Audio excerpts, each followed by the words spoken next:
Wow. Hello, everyone. I would say I thought that had kind of sunk in, but watching that video makes me realize that that really had not sunk in until now. So talk about a name being linked with another name. That is truly such an honor, and I'm so grateful to Jim for letting my name be attached to him in some small way. So I won't take too much of your time because we have so many wonderful people to hear from tonight, and I'm so excited for that. But I do have a few thank yous of my own. First of all, thank you so much to John Chalesnik and the Sportscasters Talent Agency of America. John mentioned the phone call my sophomore year, and it truly was so encouraging. And the reason I didn't apply my junior year was not because I wasn't encouraged. It was because I really felt like with another year to improve, I could really show my best stuff. And hopefully that's what I was able to do this year. If you would watch the monitor over there, we have maybe it was, since I'm here. Thank you also to Dave Gorin and the National Sports Media Association for a wonderful weekend.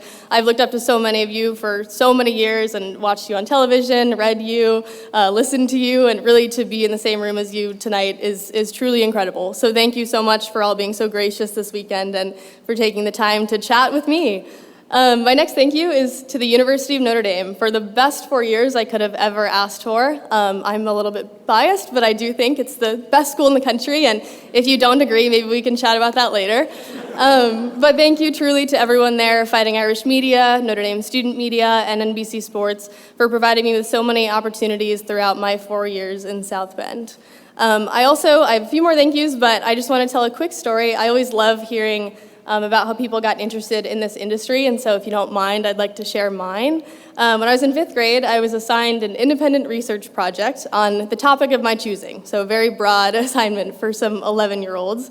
But I had just seen the movie Secretariat, and I was obsessed with the story, so I decided to do my project on that, and I asked my mom if I could write a letter to Ron Turcotte, his jockey. So we looked up his address, and somehow on the internet, a P.O. box in Van Buren, Maine, popped up.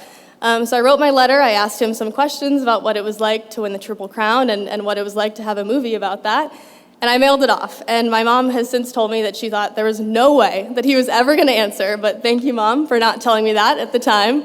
But sure enough, before my presentation, a letter did arrive in the mail addressed to me.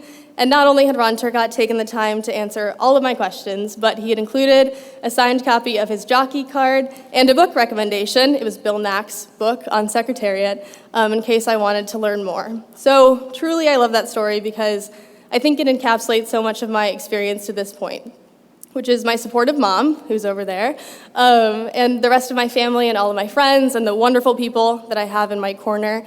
My mom is here with me tonight, but there are some people watching the live stream as well, so thank you to all of them too. And then also just the willingness of people in this industry to let me listen to them and learn how to be a vehicle to tell people's stories, and then people, beginning with Ron Turcotte, but luckily there have been a lot of others who have been gracious enough to let me tell their stories. So thank you so much to all of you, and have a great rest of your night.